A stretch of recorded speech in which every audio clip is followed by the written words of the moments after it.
Inilah Injil suci menurut Matius. Pada suatu ketika, Yesus menyusuri pantai Danau Galilea, lalu naik sebuah bukit dan duduk di situ.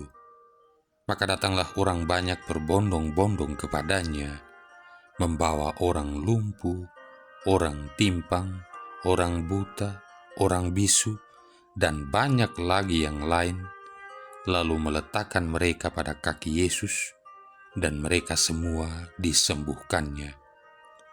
Maka takjublah orang banyak itu melihat orang bisu berkata-kata, orang timpang sembuh, orang lumpuh berjalan, orang buta melihat, dan mereka memuliakan Allah Israel. Lalu Yesus memanggil murid-muridnya dan berkata, "Hatiku tergerak oleh belas kasihan kepada orang banyak ini. Sudah 3 hari mereka mengikuti aku, dan mereka tidak mempunyai makanan. Aku tidak mau menyuruh mereka pulang dengan lapar, nanti mereka pingsan di jalan." Para murid menyahut, "Bagaimana mungkin di tempat sunyi ini kita mendapat roti untuk mengenyangkan orang banyak yang begitu besar jumlahnya?"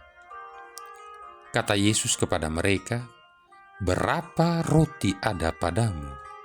7, jawab mereka, "dan ada juga beberapa ikan kecil." Yesus lalu menyuruh orang banyak itu duduk di tanah. Sesudah itu, ia mengambil ke-7 roti dan ikan-ikan itu, ia mengucap syukur, membagi-bagi roti itu, dan memberikannya kepada para murid, lalu para murid membagikannya kepada orang banyak. Mereka semuanya makan sampai kenyang. Kemudian potongan-potongan roti yang sisa dikumpulkan 7 bakul penuh. Demikianlah sabda Tuhan. Saudara-saudari yang terkasih, Yesus memberi makan orang banyak secara ajaib lewat mujizat. Namun, ia tidak sekedar menggunakan sarana-sarana ajaib. Secara supernatural, Yesus melipat gandakan beberapa roti dan beberapa ekor ikan kecil, sehingga sebuah situasi darurat berubah menjadi sebuah pesta raksasa.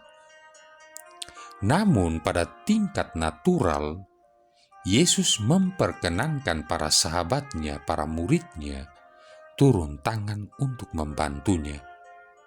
Setelah mengucap syukur atas roti dan ikan yang sedikit jumlahnya itu, Yesus memecah-mecahkannya dan memberikannya kepada para muridnya, lalu para muridnya itu memberikan kepada orang banyak.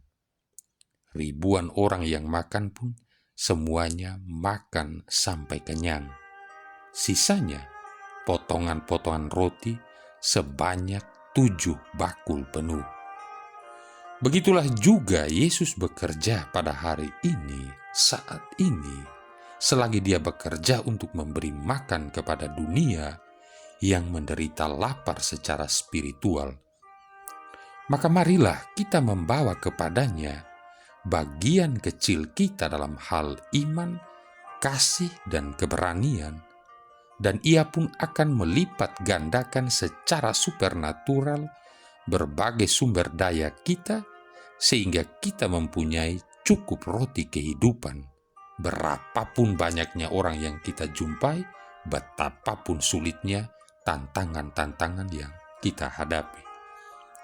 Selama kita berkonsentrasi melayani seorang demi seorang, Yesus akan senantiasa menyediakan apa yang kita perlukan. Mother Teresa dari Kalkuta pernah berkata, "Saya tidak pernah melihat pada jumlah orang banyak.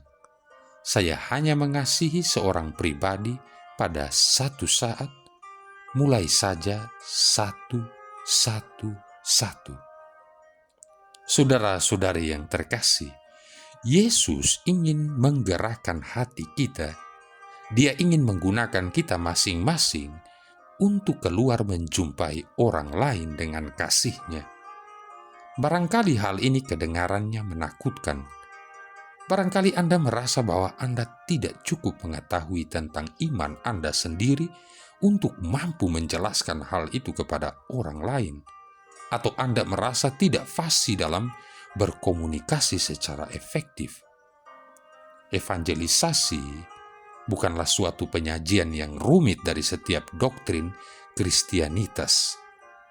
Evangelisasi dimulai ketika seorang pribadi manusia yang biasa-biasa saja bercerita kepada seorang lain yang biasa-biasa juga tentang cara Yesus menyembuhkan dirinya, memberikan damai sejahtera kepada dirinya, atau memenuhi dirinya dengan kasih. Take off dilakukan melalui doa yang tidak perlu panjang-panjang dan rumit, yang penting keluar dari hati yang tulus. Melalui doa dan kesaksian kita, Allah dapat membuka hati orang bagi sentuhannya yang menyembuhkan.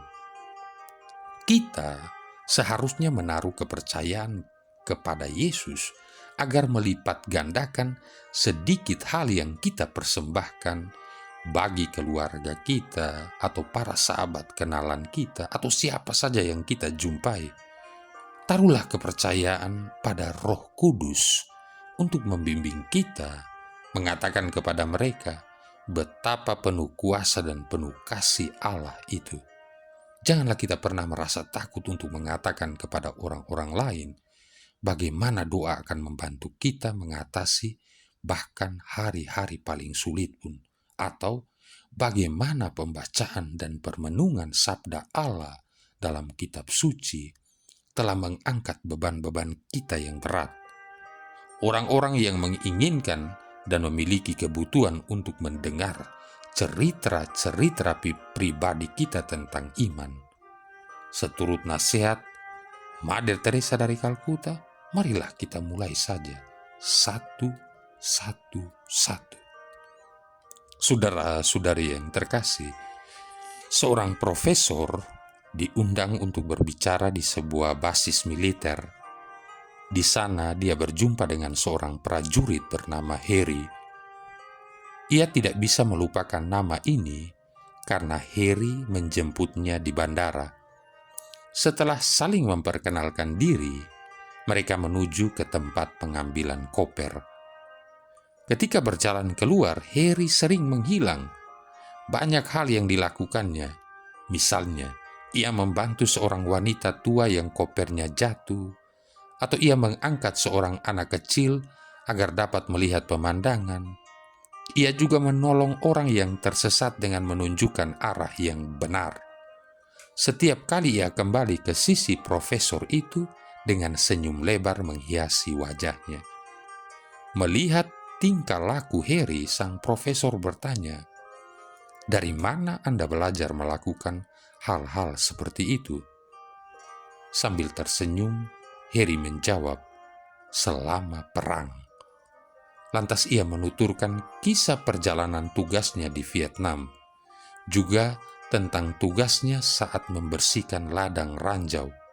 Saat itu ia menyaksikan bagaimana satu persatu temannya tewas terkena ranjau di depan matanya.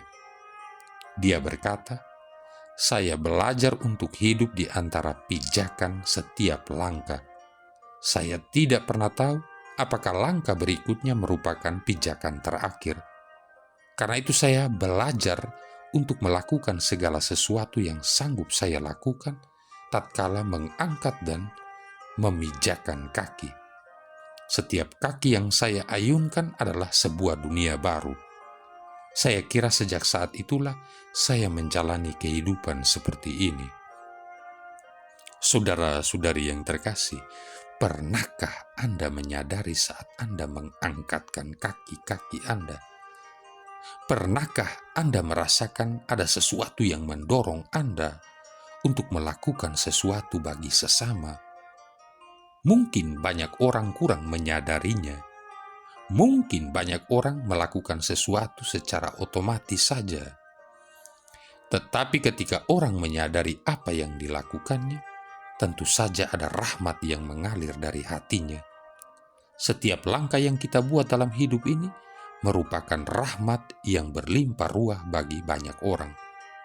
Ada seorang yang sedang sakit, yang kita jamah dengan penuh kasih, akan merasakan rahmat itu mengalir ke dalam sanubarinya.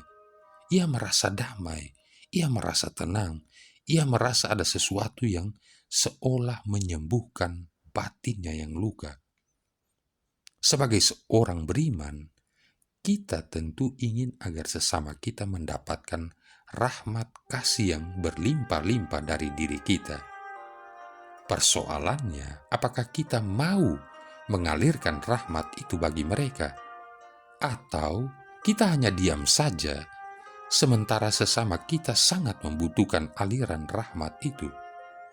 Karena itu, kita mesti dengan penuh kerelaan mengalirkan rahmat demi rahmat kepada sesama kita. Hanya dengan cara demikian, kita mampu membahagiakan banyak orang. Hanya dengan cara itu, kita mampu membawa banyak orang kepada damai sejahtera. Marilah berdoa. Tuhan Allah semesta alam, Engkaulah yang menghapus air mata dari wajah semua orang. Tumbuhkanlah harapan semua orang yang hari ini mengalami kegelisahan karena berbagai peristiwa, dan mampukanlah mereka membawa damai dari kelimpahan kasih-Mu. Dengan pengantaran Yesus Kristus Putra-Mu Tuhan kami, yang bersama dengan Dikau dan Roh Kudus hidup dan berkuasa, satu Allah sepanjang segala masa. Tuhan memberkati kita sekalian, Bapa, Putra, dan Roh Kudus.